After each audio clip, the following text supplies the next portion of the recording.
This section is on frequency distributions and graphs. A frequency distribution is a way of organizing data. The data values are listed in the first column, and the number of times they occur, or what's called the frequency, is listed in the second column. A histogram, which is similar to a bar graph, is a way of displaying a frequency distribution. Each number gets a bar, and the height of each bar represents that number's frequency.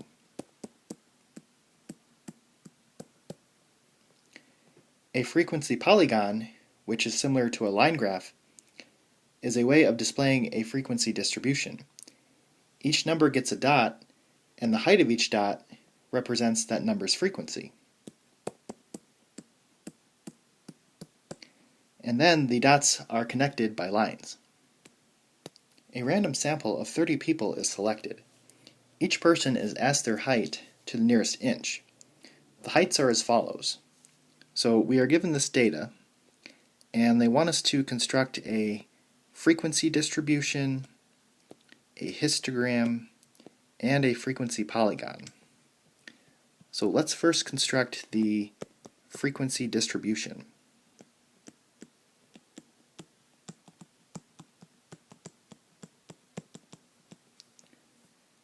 So in our first column is going to be height,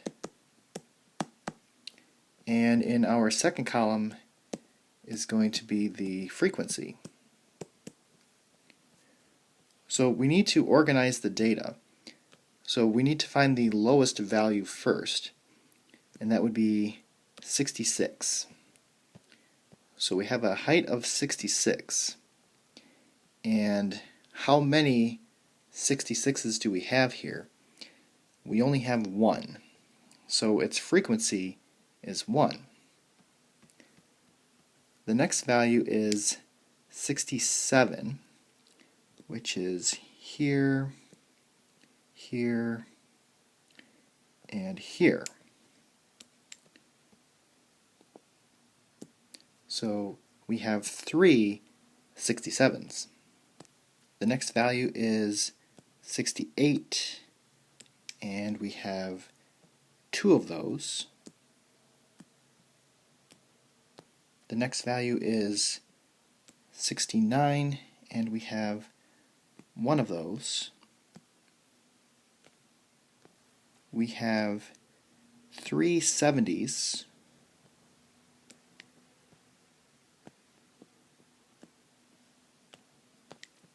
And it looks like we have 7 71s. We have 5 72s.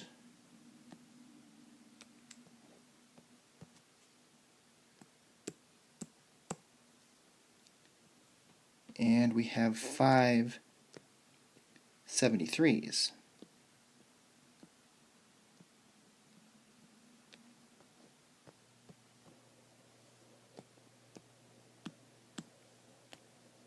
We have 174.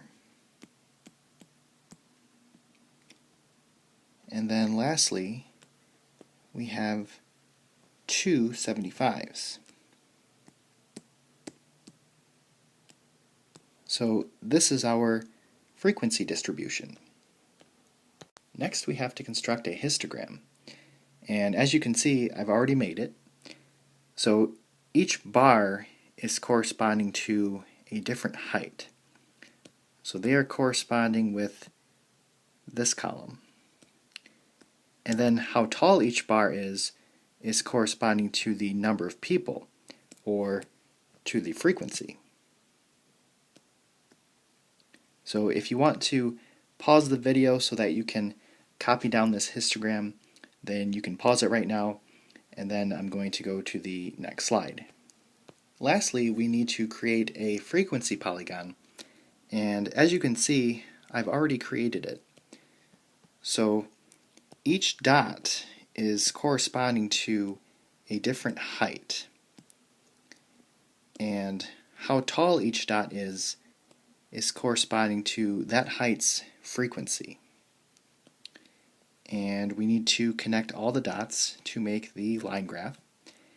And then also technically we are supposed to connect the final dot and the first dot to the axis. So that's why you will see these dashed lines here where we're actually connecting the graph to the axis.